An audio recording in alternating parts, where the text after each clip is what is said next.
Kamu pernah didatangi orang yang suka banget sama anjing kamu dan minta izin buat motret anjing kamu? Kamu sadar nggak? Orang itu kayaknya lebih tertarik buat motret kalung anjing kamu daripada anjing kamu? Orang ini mungkin lagi nyoba dapetin informasi pribadi kamu. Hal ini bikin orang asing tahu nomor ponsel atau tempat tinggal kamu. Ini biasanya terjadi di taman anjing. Soalnya kita bakal santai dan nggak waspada sama orang asing di sana. Jadi, hati-hati sama informasi yang ditaruh di kalung anjingmu ya. Sekarang kita lihat beberapa tips penyelamat lainnya. Kita mulai dengan anjing lagi. Kalau kamu nemu anjing dengan rompi anjing pemandu, kamu harus cek apa pemiliknya ada di dekat sana. Kalau ternyata anjingnya sendirian, temani dia. Kalau anjing itu meninggalkan area itu, coba ikuti. Anjing itu mungkin ngarahin kamu ke orang yang butuh bantuan. Makanya anjing itu datang dan nyamperin kamu. Anjing-anjing ini dilatih untuk membantu orang-orang difabel dan orang dengan kondisi medis. Hewan menggemaskan ini mengubah dan seringkali menyelamatkan hidup pemiliknya dan keluarga mereka. Kalau kamu terbangun tengah malam dan mencium bau gas, jangan lakukan satu hal ini. Jangan nyalakan lampu. Percikan dari sakelar lampu bisa menimbulkan api. Jangan gunakan ponsel di dalam rumah juga, soalnya bisa gampang menimbulkan percikan. Dan kalau kamu tinggal di apartemen, jangan gunakan sistem akses kontrol pintu. Kalau kamu lagi di rumah dan tiba-tiba nyium bau amis, langsung cek apa ada orang lain yang lagi masak buat kamu. Kalau nggak ada orang di dapur, cepetan keluar dari rumah. Dalam 9 dari 10 kasus, bau amis di rumah berarti ada komponen listrik yang terlalu panas. Kalau kamu nyium bau ini, pastikan nggak ada api dan cepat panggil tukang listrik. Produsen menggunakan zat kimia tahan panas untuk produksi sebagian besar kabel dan pemutus sirkuit. Kalau kabel atau sirkuit ini terlalu panas, zat kimia itu akan mengeluarkan aroma aneh yang baunya kayak ikan. Kalau kamu melihat tornado, tapi kelihatannya tornadonya nggak gerak, itu bahaya banget. Kemungkinan besar tornadonya sedang mengarah ke kamu. Meskipun biasanya bergerak dari barat daya ke timur laut, tornado juga bergerak ke arah timur, tenggara, utara, dan bahkan barat laut. Tornado paling ekstrim bisa mencapai kecepatan 483 km per jam. Jadi, kalau kamu ngelihat tornado, entah yang gerak atau enggak, cepetan pergi. Kamu pernah mikirin harus gimana kalau kamu tertimbun longsoran salju? Selain panik tentunya, ini saranku, meludah. Jadi gini, air liur akan jatuh ke arah yang sama dengan gravitasi dan kamu bisa menggali ke arah berlawanan. Emang gak gampang, tapi ini bisa menyelamatkan hidup kamu. Jadi, kalau kamu gak langsung berusaha keluar dari tumpukan salju itu, apapun yang kamu lakukan, jangan makan saljunya saat tertimbun. Meskipun kamu haus banget, terlalu banyak es yang dingin di perut gak bagus. Fokus keluar dari sana aja dulu. Volume salju longsor yang besar kira-kira seukuran 40 kolam renang olimpiade dan lebih dari 1,6 km panjangnya. Salju longsor terparah berpotensi menyebabkan bencana besar yang memengaruhi ribuan orang.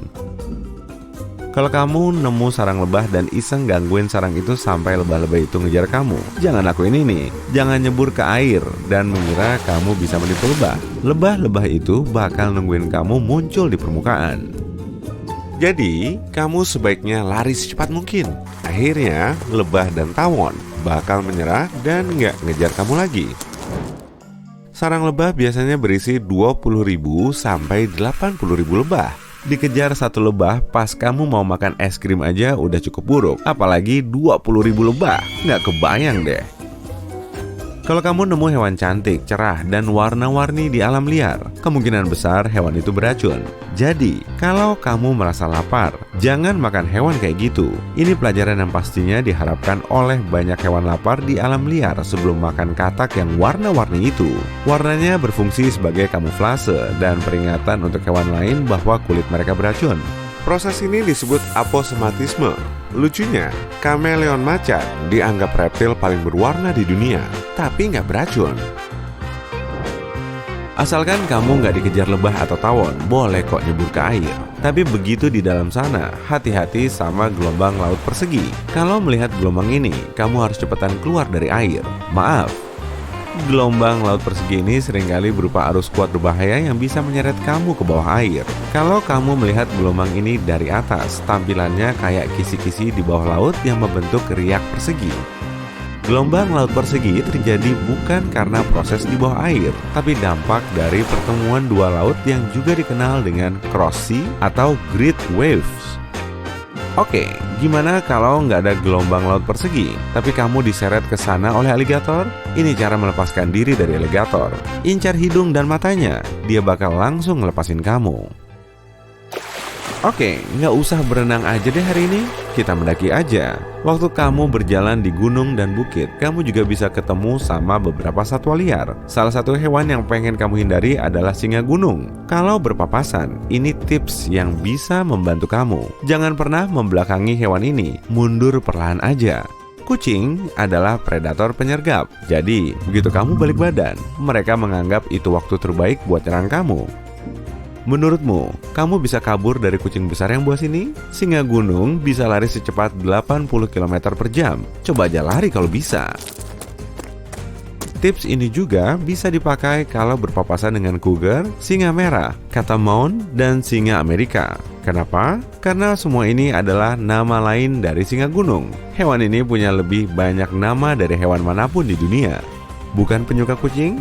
Kita udah bahas anjing tadi. Jadi, gimana kalau bahas serigala? Hewan ini cuma bakal ngejar kalau kamu lari dari mereka. Butuh keberanian besar buat nantangin kawanan serigala. Tapi akhirnya, mereka bakal ninggalin kamu kok. Kedengerannya emang serem, tapi kayak singa gunung tadi, emangnya kamu bisa lari dari kawanan serigala yang lapar? Kawanan ini bisa berisi 36 anggota. Mereka juga bisa lari sekencang 61 km per jam. Daya tahan tubuh mereka bagus dan mereka bisa bepergian jauh pada kecepatan 8 km per jam. Kalau berpapasan sama hewan kayak serigala dan singa gunung, kemungkinan besar kamu udah ada di kedalaman hutan. Mungkin kamu nggak kepikiran buat nelepon bantuan kalau berpapasan sama hewan berbahaya. Ada beberapa alasan sih, kamu terlalu takut buat gerak, atau kamu yakin nggak ada sinyal di sana. Jadi, percuma aja. Ini kabar baiknya, kamu bisa menghubungi nomor darurat kapan aja meskipun nggak ada sinyal. Dalam keadaan darurat, ponsel akan terhubung ke menara seluler terdekat asalkan ponsel kamu ada baterainya. Sinyal akan terpancar sama kayak telepon biasa dengan sinyal jaringan dan menara. Tapi kali ini, sinyal itu nggak akan melewati jaringan kamu.